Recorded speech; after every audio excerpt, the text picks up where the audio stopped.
នេះតំបន់នេះសិនថាពីមុនគឺគ្វាគោអីតែឥឡូវរៀងស្បើយតិចហើយដោយសារតែគេឈូសដាំតរ៉េនដាំដំណាំផ្សេងហើយនៅសល់អ្នកគ្វាគោតិចតួចមែនតែនដូចនេះគឺគេកំពុងគ្វាគោហ៎នេះគឺជាគោហ៎នៅ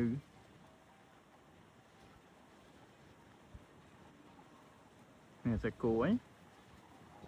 តែគេដេញមកពីភូមិមក2-3 គីឡូដើរមកអាចនឹង5 គីឡូមកគ្វាលនៅភ្នំ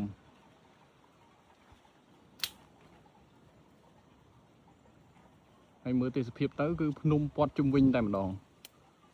ខាងនេះក៏ភ្នំព័ទ្ធជុំវិញ